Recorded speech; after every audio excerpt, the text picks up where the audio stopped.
Καλησπέρα σας. Καλή πρωτοχρονιά να κάνουμε. Καλή χρονιά να έχουμε.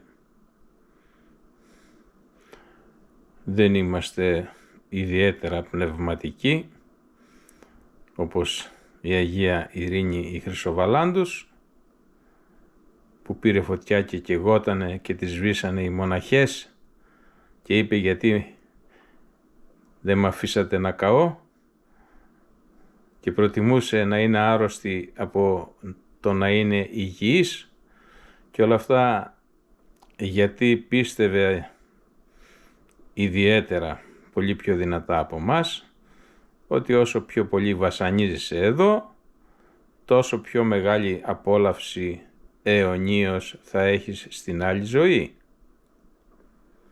Οπότε εμείς που είμαστε αρκετά πιο φτωχοί πνευματικά, τι αρκετά, τρόπος του λέγει, πολύ, πάρα πολύ μάλλον, ας ευχηθούμε να έχουμε την υγεία μας και ας πάμε έτσι σιγά σιγά προς την τελείωση και όχι αλματωδώς, όπως οι πολύ μεγάλοι ασκητές, όπως οι μάρτυρες, οι ομολογητές κλπ.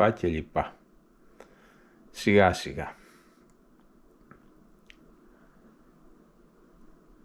Εκείνο που προσέχω σήμερα είναι ότι υπάρχει άγνοια σε πάρα πολλά θέματα και δυστυχώς δεν υπάρχουν θεσμοί που να σε βοηθούν να μην έχεις αυτή την άγνοια. Ούτε κανένα μάθημα στο δημοτικό, ούτε κανένα μάθημα στο γυμνάσιο, ούτε κανένα μάθημα στο λύκειο κλπ. Και έτσι υπάρχει αυτή η μεγάλη άγνοια. Απ' την άλλη, από ό,τι ξέρω, απαγορεύονται ακόμα και οι ιερείς να πηγαίνουν στα σχολεία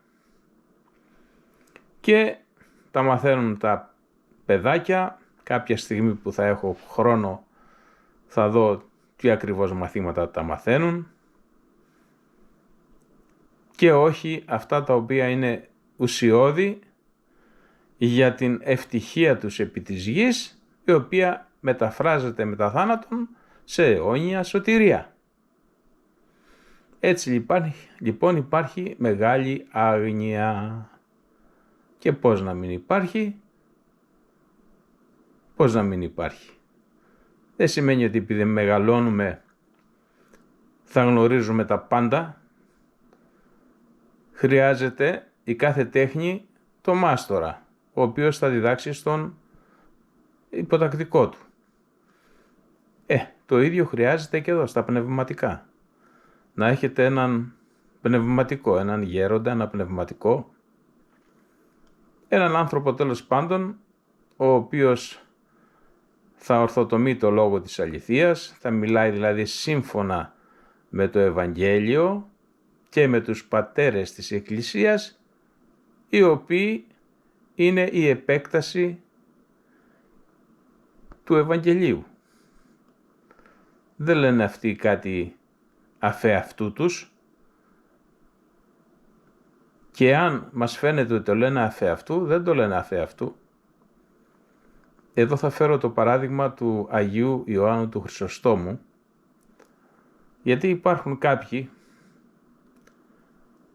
για παράδειγμα ένας Ιωάννης, δεν θυμάμαι το επίθετό του, από τη Δράμα νομίζω, τιτλοφορείται ως θετικό στο κανάλι του.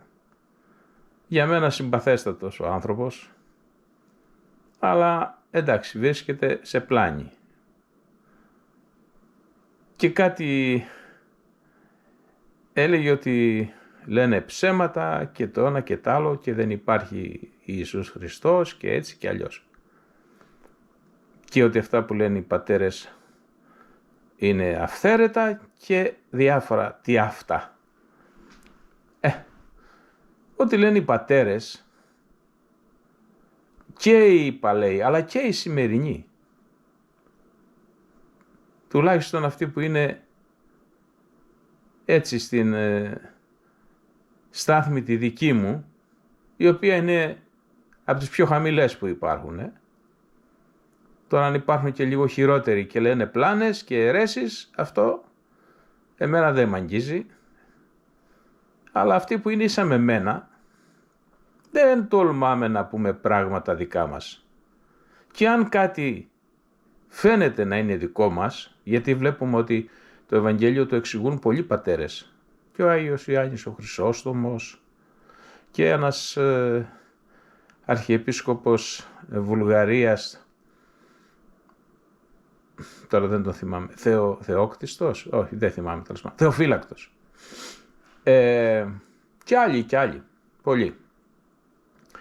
Εάν τολμήσουμε να πούμε κάτι που είναι δική μας σκέψη, εκεί έχουμε το φόβο και θα πούμε ότι αυτό είναι δική μας σκέψη, μην το πολύ δίνετε σημασία, ρωτήστε τον πνευματικό σας, ρωτήστε τον επίσκοπο, για να είμαστε κι εμείς ασφαλείς σε ό,τι λέμε. Αλλά νομίζω ότι οι πάντες φοβόμαστε και τρέμουμε να πούμε κάτι το οποίο δεν συνάδει με αυτά που λέει το Ευαγγέλιο. Έτσι οι πατέρες λοιπόν ό,τι είπανε, το είπανε κατά το Ευαγγέλιο. Και φέρνω το παράδειγμα του Αγίου. Ήθελε να μεταφράσει τις επιστολές του Αποστόλου Παύλου. Ναι, αλλά δεν ήξερε αν αυτό είναι κατά Θεόν ή δεν είναι κατά Θεόν. Και το παρακαλούσε να του δείξει ένα σημείο ο Θεός. Κάποια στιγμή πήγε μια γυναίκα πεθαμένου στρατηγού που σκοτώθηκε και τον είπε «Πάτερ, η βασίλισσα βάσει του νόμου, ο οποίος λέει ό,τι αρέσει ο βασιλιάς και η βασίλισσα κατευθείαν περιπίπτει στη δικαιοδοσία της, θέλει να μου πάρει το αμπέλι μου από το οποίο ζω τα ορφανά μου. Κάνετε κάτι να με βοηθήσετε». «Καλά», λέει, παιδί μου, λέει, «θα κάνω». Μη στεναχωριέσαι. Έλα αύριο για πιο μεγάλες λεπτομέρειες και εγώ θα κοιτάξω να σου πω τι θα κάνω. Έφυγε η γυναίκα, ήρθε την άλλη την ημέρα. Ο Άγιος είχε μπει στο προσευχητάριό του, στο γραφείο του και ήταν εκεί. Ο μαθητής του, ο Πρόκλος, υποδέχεται τη γυναίκα, τη ρωτάει «Είχες ραντεβού με τον Αρχιεπίσκοπο?» «Ναι». Καλά», λέει, «θα πάω να του το υπενθυμίσω». Πάει να του υπενθυμίσει, να χτυπήσει την πόρτα και ακούει. Τέλος πάντων, και αυτό έτσι το λέμε. Ακούει μια σιωπή, πάρα πολύ βαθιά σιωπή. Και σκύβει από την κοιλίδα ρότρυπα, η οποία τότε ήταν μεγάλη, δεν ήταν σαν και αυτές τις σημερινές, και βλέπει τον Άγιο πολύ σύνου να προσπαθεί να μεταφράσει, να γράψει κάτι. Και στο δεξί του αυτή από πάνω ένας φαλακρός κοντός, ο οποίος κάτι του έλεγε και ο Άγιος έγραφε.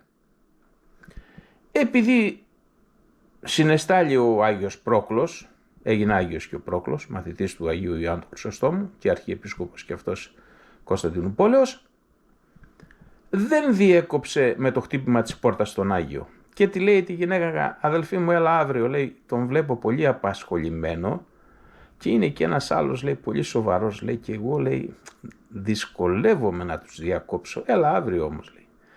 Έρχεται την άλλη την ημέρα η γυναίκα, τα ίδια. Τη λέει, «Αδελφή, έλα αύριο και αύριο». Πάει και την άλλη την ημέρα η γυναίκα, πάλι τα ίδια. Τη λέει, «Αδελφή, πήγαινε στο σπιτάκι σου και μόλις βρω την ευκαιρία και δω τον Αρχιεπίσκοπο να είναι λίγο ελεύθερος χρονικά, αμέσως θα του πω ότι ήρθες και τον ζητάς». Και έφυγε η γυναίκα και μετά από κάποια ώρα ανοίγει την πόρτα ο Άγιος και του λέει, πρόκλε παιδί μου, λέει, δεν ήρθε καμιά γυναίκα να με ζητήσει, λέει, αυτές τις μέρες? Πώς δεν ήρθε, πάτερ, του λέει. Ήρθε, λέει, και προχτές και χτες και σήμερα. Λέει, και γιατί δεν με ειδοποίησες? Λέει, γιατί δεν ήθελα να σε διακόψω από την έτσι προσήλωση που είχες στο γραπτό σου, με δεδομένο ότι στο δεξί σου αυτή από πάνω ήταν ένας κοντός φαλακρός και σε μιλούσε. Είδες, λέει, τέτοιο πράγμα εσύ? Λέει, ναι. Περιχαρέστατος ο Άγιος πήρε την πληροφορία. Κατάλαβε αμέσως από την περιγραφή που του έκανε ο μαθητής του ο Πρόκλος ότι στο δεξί του αυτή δίπλα μιλούσε ο Απόστολος Παύλος και του εξηγούσε τις επιστολές του. Και έρχονται τώρα αυτοί οι οποίοι είναι αντιρρησίες και είναι άθεοι και είναι άπιστοι και σου λέει παραμυθάκια. Ωραία.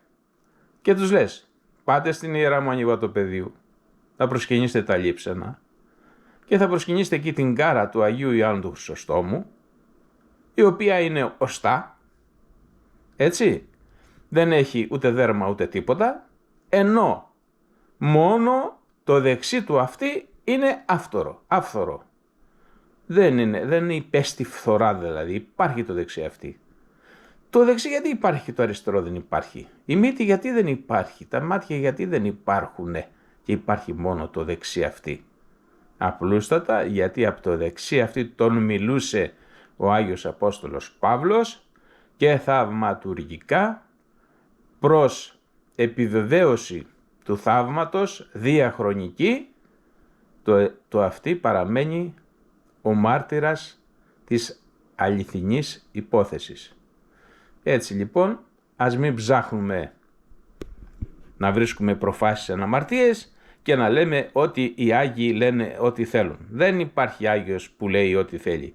Και αν θα το κάνει αυτό, δεν θα το κάνει για πολύ. Μια, δυο, τρεις, ή θα μετανοήσει ή θα πέσει σε αίρεση και πλέον θα είναι πάρα πολύ εύκολο να τον αναγνωρίσουμε και να μην τον ακολουθάμε. Αυτά για σήμερα. Ελπίζω κάποια άλλη στιγμή να πούμε και περισσότερα. Και πάλι σας εύχομαι καλή πρωτοχρονιά, καλή χρονιά με υγεία, αλλά όχι μόνο σωματική και ψυχική. Χαιρετώ.